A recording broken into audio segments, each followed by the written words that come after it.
Good morning students. अभी तक हमने हमारा जो चैप्टर नंबर 14 था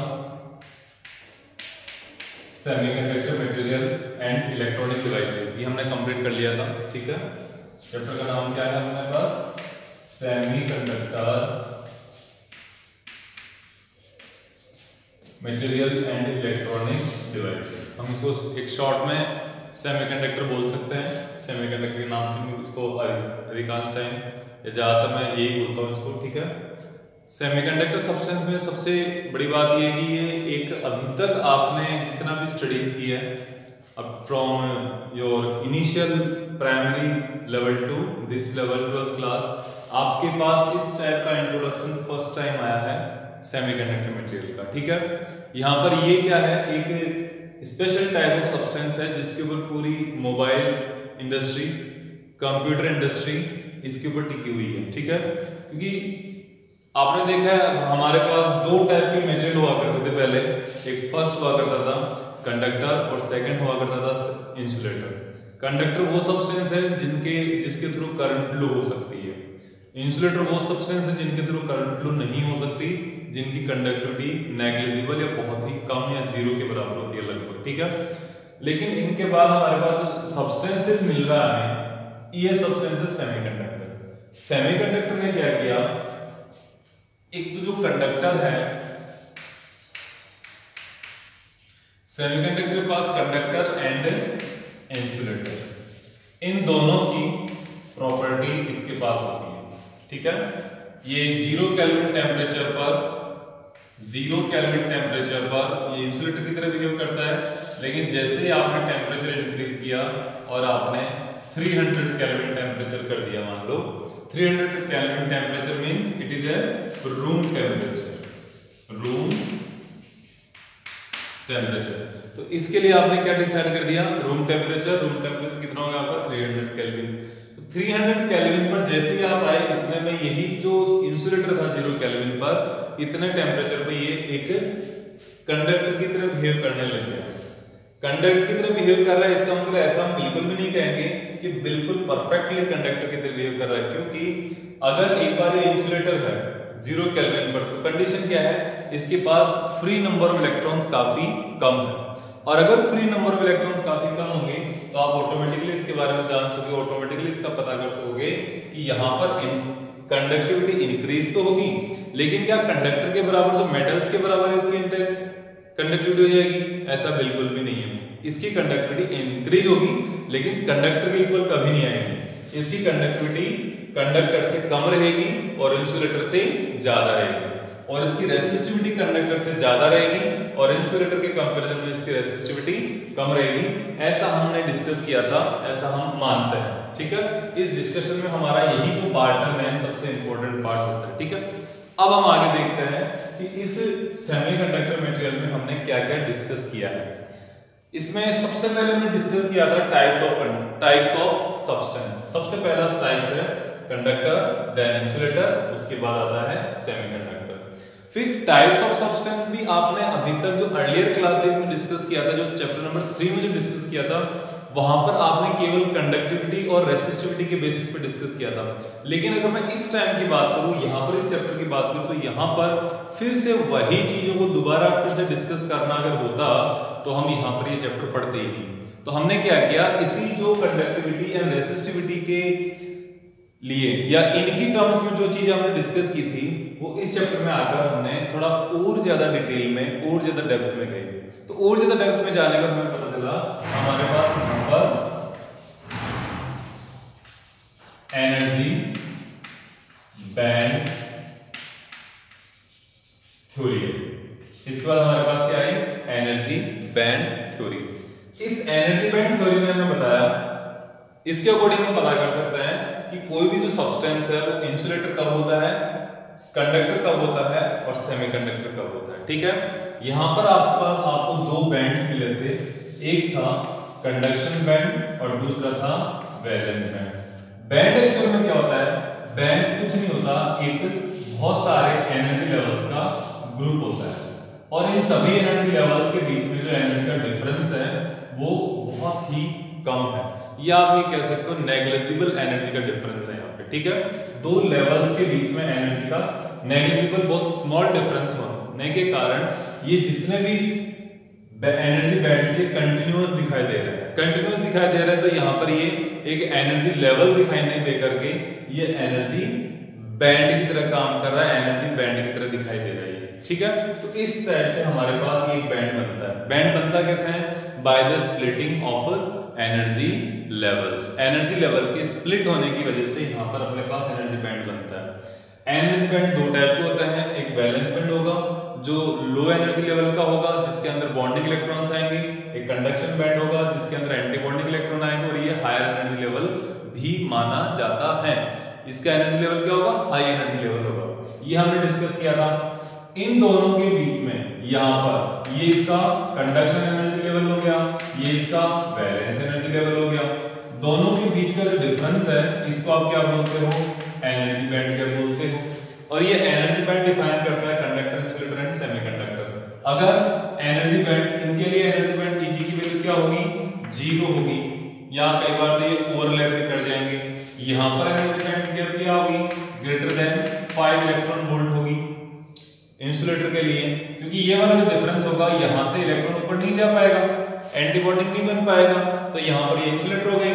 और यहाँ पर जितने इलेक्ट्रॉन नीचे हैं उतने के उतने सारे ऊपर भी जा सकते हैं, तो ये कंडक्टर हो गया। लेकिन यहाँ पर एक मिड केस है, दोनों के बीच का केस आता है, तो वो क्या हो गया? Eg is less than or equal to less than 3 electron volt. 3 electron volt के कम होगा अगर, यहाँ पे 5 इलेक्ट्रॉन वोल्ट की जरूरत नहीं है, आप 3 से भी ज्यादा ले सकते हो तो भी ये काम हो जाएगा। यहाँ पर 3 इलेक्ट्रॉन वोल्ट से अगर कम है तो ये इलेक्ट्रॉन, कुछ इलेक्ट्रॉन एनर्जी गेन करके Vb से Cb में जा सकते हैं, तो ये क्या हो गया? सेमीकंडक्टर हो गया, ठीक है। इस टाइप से हमने इसमें डिफरेंस कर लिया था। फिर इसके बाद हमारे पास आता है सेमीकंडक्टर भी कितने टाइप्स के होते हैं। इसके टाइप्स अगर हम बात करें तो यहाँ पर 2 टाइप्स के सेमीकंडक्टर है। पहला है इंट्रिंसिक सेमीकंडक्टर और दूसरा है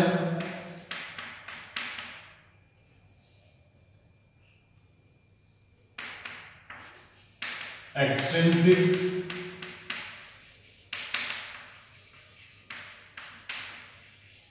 सेमीकंडक्टर, ठीक है। Intrinsic semiconductor, extrinsic semiconductor. Intrinsic semiconductor कौन सा होता है? जो 14 ग्रुप के एलिमेंट है,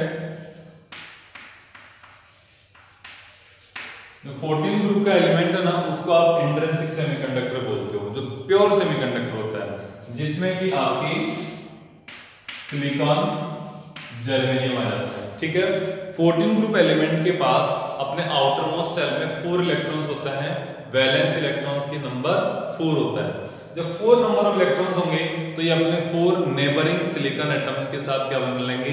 अपनी बॉन्डिंग बना लेंगे, ठीक है। आप इस तरीके से मान सकते हो, ये सिलिकॉन हो गया, ये सिलिकॉन हो गया, ये सिलिकॉन हो गया, ये सिलिकॉन हो गया, ये सिलिकॉन हो गया। एक इसका इलेक्ट्रॉन, एक इसका इलेक्ट्रॉन, दोनों के साथ एक बॉन्ड बन गया। एक बॉन्ड इधर बनेगा, एक बॉन्ड इधर बनेगा, एक बॉन्ड इधर बनेगा। ये कब है? 0 केल्विन टेम्परेचर पर परफेक्ट स्ट्रक्चर है ये। लेकिन आपको पता है टेम्परेचर 0 केल्विन होता नहीं है। जैसे ही थोड़ा टेम्परेचर इंक्रीज होगा या रूम टेम्परेचर पे आएंगे तो ये जो इलेक्ट्रॉन्स है, बहुत ही कम नंबर ऑफ इलेक्ट्रॉन, या आप कह सकते हो नेग्लिजिबल नंबर ऑफ इलेक्ट्रॉन क्या करेंगे? अपनी इस एनर्जी बैंड को ब्रेक कर देंगे। अपने इस एनर्जी बैंड को क्या कर देंगे? ये ब्रेक कर देंगे। तो जो इलेक्ट्रॉन इसको ब्रेक करेंगे अपने इलेक्ट्रॉन्स कोवेलेंट बॉन्ड को, तो यहां पर क्या आ जाएगा? एक वैकेंसी हो जाएगी। इलेक्ट्रॉन हो गया फ्री, इधर आ गया, और ये हो गया वैकेंसी यहां पे। तो ये इलेक्ट्रॉन तो क्या हो गया? फ्री इलेक्ट्रॉन, और इसको क्या बोलेंगे हम? ये वैकेंसी को होल बोला जाता है। तो एक इलेक्ट्रॉन और एक होल, इनका पेयर जनरेट हो गया। पेयर बनने के कारण यहां पर इसका इलेक्ट्रॉन, ये न्यूट्रल था, अभी भी न्यूट्रल है पूरा सब्सटेंस, तो लेकिन बॉन्ड न्यूट्रल था। एक इलेक्ट्रॉन फ्री हो गया तो नेगेटिव चार्ज हो गया। एक होल यहां पे होगा तो नेगेटिव यहां से निकल गया, तो बचेगा क्या? रिमेनिंग चार्ज क्या होगा? हमेशा ये होल। जब ये होल होगा तो आपको ऑटोमेटिकली पता है कि electron and hole these are charge carriers, ये चार्ज कैरियर है। जितने नंबर ऑफ इलेक्ट्रॉन होंगे यूनिट वॉल्यूम में that will be electron concentration, जितने नंबर ऑफ होल होंगे that will be hole concentration. ये आपके सामने है। जब इसके सामने आप ये भी चीज डिफाइन कर सकते हो तो आगे बहुत कुछ कर सकते हो। कैसे कर सकते हो अभी देखते हैं, ठीक है। अभी आपके सामने एक सबसे बड़ा मैटर ये भी आएगा इसमें कि जैसे ही ये टेम्परेचर हुआ तो ये ठीक है, लेकिन इनकी कंडक्टिविटी काफी कम होती है। जब इनकी कंडक्टिविटी कम होगी तो इनकी एप्लीकेशन भी कम होगी, इतनी ज्यादा यूजफुल भी नहीं है। तो हम क्या करेंगे, इनकी कंडक्टिविटी को इंक्रीज करने के लिए हमने क्या किया, यहाँ पे थोड़ी सी इंप्योरिटी ऐड कर दी, डोपिंग कर दी। एक बात होगी सर ये कोवेलेंट बॉन्ड टूट जाएगा तो स्ट्रक्चर ही खराब हो जाएगी। मैं कहता हूँ हाँ हो सकती है, लेकिन कब, जब ज्यादातर बॉन्ड या सारे बॉन्ड टूट जाए ना उस कंडीशन में।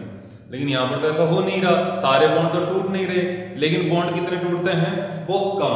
आप ये मान लो कुछ करोड़ ऑफ बॉन्ड्स में से 1-2 बॉन्ड टूटते हैं, फिर भी नंबर काफी होता है, फिर भी ये सफिशिएंट है। अब हम क्या करेंगे, इसमें कुछ डोपिंग करेंगे। डोपिंग करेंगे तो यहाँ पर मान लो सिलिकॉन की जगह मैंने यहाँ पर फास्फोरस लगा दिया। तो फास्फोरस के पास क्या होता है, फास्फोरस के पास क्या होगा बेटा, फास्फोरस के पास 5 वैलेंस इलेक्ट्रॉन होंगे। जब 5 वैलेंस इलेक्ट्रॉन होंगे तो इसके पास क्या होने वाला है, 4 इलेक्ट्रॉन तो बॉन्ड बना लेंगे, लेकिन एक इलेक्ट्रॉन इसके पास फ्री रह जाएगा जो बॉन्ड में पार्टिसिपेट। एक्स्ट्रा नहीं है ये फ्री इलेक्ट्रॉन है, ध्यान रखना। जितने इसके पास प्रोटॉन्स होंगे उतने इलेक्ट्रॉन लेकर आया था ये, तो यहाँ पे नेट जो चार्ज है वो तो 0 रहेगा, ठीक है। लेकिन इसके बाद एक फ्री इलेक्ट्रॉन है और ये इलेक्ट्रॉन ऑक्टेट पूरा होने के बाद ये स्टेबल हो गया और ये इसके बहुत ही वीक बॉन्ड से बंधा रह गया। तो ये क्या हो जाएगा, एक इलेक्ट्रॉन मिल गया आपको एक इलेक्ट्रॉन मिल गया फ्री, एक एटम का एक इलेक्ट्रॉन मिल गया। तो ये एटम बहुत ज्यादा होंगे, क्योंकि मैंने अगर आपको कहा अगर 10⁻⁶:1 की डोपिंग करोगे तो 10⁻22 में कितने इलेक्ट्रॉन्स और एक्स्ट्रा मिल जाएंगे आपको, 10⁻14 इलेक्ट्रॉन मिल जाएंगे, क्योंकि इतने ही आपने डोपिंग की होगी। तो इतने इलेक्ट्रॉन तो काफी है नंबर करंट फ्लो होने के लिए। जब इतने नंबर ऑफ इलेक्ट्रॉन काफी है तो क्या होगा, कोई दिक्कत ही नहीं है, इसको फिर बहुत अच्छे से कर सकते हैं, ठीक है। तो ये आपके पास एक इजी वे में काम करने का तरीका है। चलो ये हो गया। अब इसके बाद आपको ये देखना है ये कौन सा हो गया, एक इलेक्ट्रॉन का चार्ज था नेगेटिव, तो ये क्या हो गया, एन टाइप सेमीकंडक्टर। ये एक्सट्रिंसिक में भी एन टाइप सेमीकंडक्टर आ गया, ठीक है। इसी तरीके से अगर मैं यहाँ पर एक बोरोन लगा दूं तो बोरोन के पास तो क्या होता है, सिलिकॉन के पास 4 इलेक्ट्रॉन है, बोरोन के पास 3 इलेक्ट्रॉन है, तो 3 बॉन्ड तो पूरे हो जाएंगे, ये तीनों तो पूरे हो गए, लेकिन ये बॉन्ड पूरा नहीं हो पाया। इधर से अपना पूरा कर दिया, लेकिन यहाँ पर एक वैकेंसी रह गई। ये वैकेंसी क्या करेगी, दूसरा इलेक्ट्रॉन एक्सेप्ट कर सकती है। ये वैकेंसी दूसरा इलेक्ट्रॉन अदर इलेक्ट्रॉन एक्सेप्ट कर सकती है। जब एक्सेप्ट कर पाएगी एनर्जी तो ये क्या करेगा, दूसरा इलेक्ट्रॉन यहाँ पे आ जाएगा तो दूसरी जगह होल हो जाएगा, फिर थर्ड इलेक्ट्रॉन दूसरी जगह आ जाएगा तो वहां पर होल हो जाएगा। तो ये होल भी लगातार आगे से आगे मूव कर सकता है। तो इसमें जो आपके पास एक होल होता है, होल पॉजिटिव चार्ज पार्टिकल होता है, तो यहां पर आप कह सकते हो इस टाइप के सेमीकंडक्टर को पी टाइप सेमीकंडक्टर कह सकते हो। अकेले पी टाइप या अकेले एन टाइप सेमीकंडक्टर फिर से हमारे पास इतना ज्यादा यूजफुल नहीं होगा। अगर आप इन दोनों को मिला दो, दोनों को एक साथ ऐड कर दो, तो उस कंडीशन में क्या होने वाला है, उस कंडीशन में बहुत ही एक बढ़िया काम होने वाला है जो मैं आपको बताऊंगा। यहां पर आपने एक पी टाइप सेमीकंडक्टर लिया, दूसरा एन टाइप सेमीकंडक्टर लिया, पी टाइप एन टाइप, दोनों सेमीकंडक्टर ले लिया आपने। पी टाइप सेमीकंडक्टर में बहुत सारे होल्स होंगे, एन टाइप सेमीकंडक्टर में बहुत सारे इलेक्ट्रॉन्स होंगे, ओके, बहुत सारे होल्स होंगे और साथ ही साथ बहुत सारे इलेक्ट्रॉन्स होंगे। तो क्या हुआ, ये इलेक्ट्रॉन तो इधर आएंगे, पीछे पॉजिटिव मोबाइल आयन छोड़ेंगे, ये होल इधर मूव करेंगे, पीछे नेगेटिव मोबाइल आयन बनेंगे। तो ये क्या हो गई, इसको बोला जाता है पीएन जंक्शन। जंक्शन मतलब जहां दोनों मिल रहे हो, ठीक है, पता तो है ना इस बात का। ये हो गया जंक्शन जहां पे आपको मिल रहे हैं, और ये क्या हो जाएगा, यहाँ पर इसको बोलेंगे, इस लेयर को बोलेंगे डिप्लीशन लेयर। अब अगर और ज्यादा इन होल्स को n की तरफ आना है या इन इलेक्ट्रॉन्स को p की तरफ जाना है तो इनको ये बैरियर क्रॉस करना पड़ेगा, इनको एक पोटेंशियल की रिक्वायरमेंट होगी। जब पोटेंशियल की ये रिक्वायरमेंट होगी तो इस पोटेंशियल की रिक्वायरमेंट को, इस पोटेंशियल को हम बोलेंगे पोटेंशियल बैरियर। ठीक है, ये तो होगी डिप्लीशन लेयर और ये हो जाएगा बैरियर पोटेंशियल। तो ये आपको दोनों चीजें ध्यान में होनी चाहिए। ठीक है, depletion layer and barrier potential, ये आ गया। अब आपको यहां पर पीएन जंक्शन तो बन गई, लेकिन पीएन जंक्शन के दोनों तरफ से मेटेलिक कांटेक्ट लगा दिया, मेटल लगा दिया, मेटेलिक कांटेक्ट लगा दिया, टर्मिनल बना दिए। तो अब ये क्या हो गया, पीएन जंक्शन डायोड। क्या हो गया, पीएन जंक्शन डायोड हो जाएगा। समझ में आ रहा है? बहुत अच्छे से आना चाहिए, बहुत अच्छी चीज है ये आपके सभी के लिए, समझ में तो आएगा ही आएगा। ठीक है, तो ये आप इसको अच्छे से फाइंड आउट करेंगे। अब इसके बाद क्या है, बहुत सारी चीजें ये आपके सामने आ गई। इसके आगे अलावा अगर मैं आपको सामने इसको और सोल्व करना चाहूं तो अब यहां पर इसकी क्या आ जाएगी, बायसिंग आ जाएगी। Biasing of PN junction diode. देखो यहां पर ये टॉपिक आपके पास दो तरीके से आ सकता है। पहला बायसिंग ऑफ पीएन जंक्शन, दूसरा biasing of PN junction diode. Okay, biasing of PN junction and biasing of PN junction diode. तो इसको भी हमें आगे सॉल्व करना होगा। कैसे, देखो यहां पर दो टाइप की बायसिंग होगी। पहली बायसिंग कौन सी होगी, फॉरवर्ड बायसिंग।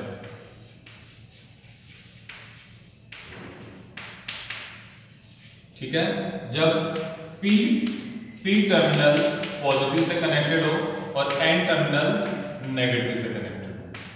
ठीक है, कनेक्टेड हो तो इस बायसिंग को फॉरवर्ड बायस कहोगे।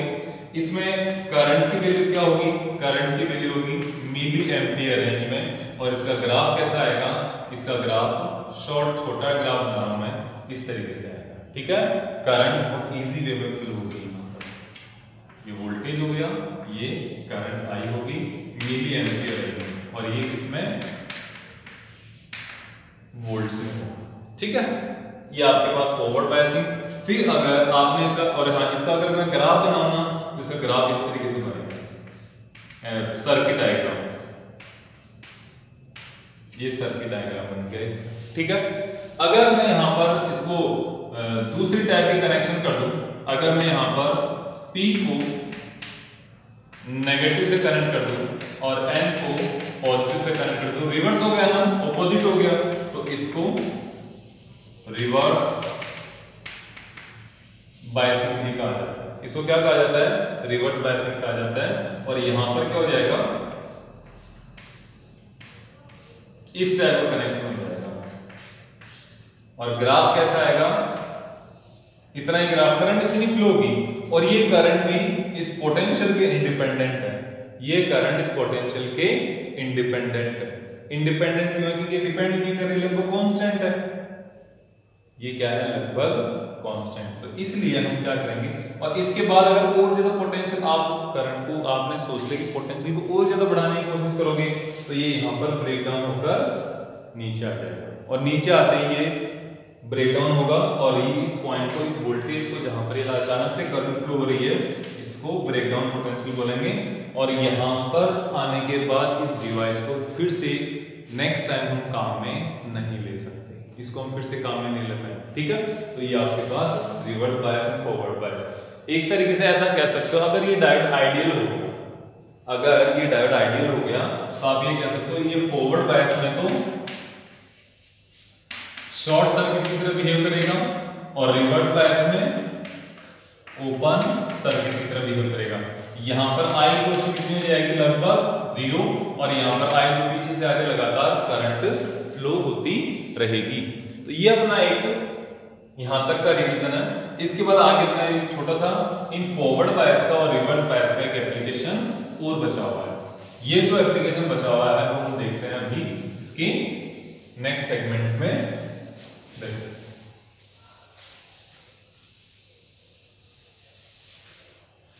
इसके नेक्स्ट सेगमेंट में आपके पास क्या है, एप्लीकेशन, जिसको हम क्या बोलते हैं, रेक्टिफायर। रेक्टिफायर कितने टाइप के होते हैं?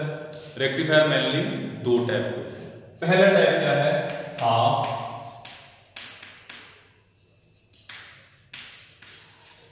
वेव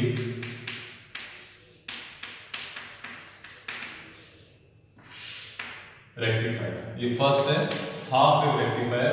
हाफ वेव रेक्टिफायर क्या करेगा, हाफ वेव रेक्टिफायर आपको इस जो वेव है आपने उसके आधे पार्ट को ये आगे पास कर देगा और बाकी जो बचा हुआ आधा पार्ट है इसको ब्लॉक कर देगा। यहाँ पर ये क्या हो जाएगा, खत्म हो जाएगा। इसका अगर मैं सर्किट डायग्राम बनाऊं तो आपके सामने सीधा सा है, ये तो आपके पास ट्रांसफार्मर हो गया, इधर आप इनपुट लगाओगे, ठीक है, ये लिंकेज हो गया, स्टेप डाउन ट्रांसफार्मर होना है, ये यहाँ पे आरएल रेजिस्टेंस लगाओगे, ठीक है। अब जब फर्स्ट हाफ साइकिल आएगा तो ये क्या हो जाएगा, पॉजिटिव, ये क्या हो जाएगा, नेगेटिव हो जाएगा। तो P पॉजिटिव से एंड नेगेटिव से रिवर्स बायस, सॉरी ये फॉरवर्ड बायस में आ गया, फॉरवर्ड बायस में आने तो ये पास हो गया। जब नेक्स्ट हाफ साइकिल आएगा तो ये नेगेटिव हो जाएगा, ये पॉजिटिव हो जाएगा, P नेगेटिव से एंड पॉजिटिव से, तो ये क्या हो जाएगा, अब रिवर्स बायस में हो जाएगा। रिवर्स बायस में होने के कारण रिवर्स बायस में ब्लॉक कर देगा, करंट फ्लो नहीं होगी तो खत्म हो गया। फिर हाफ साइकिल में नेक्स्ट में फॉरवर्ड बायस, फिर नेक्स्ट में रिवर्स बायस, तो आगे से आगे चलता जाएगा। This is our half wave rectifier, ठीक है। अब हाफ वेव रेक्टिफायर के बाद हमारे पास क्या है, एक और है फुल वेव,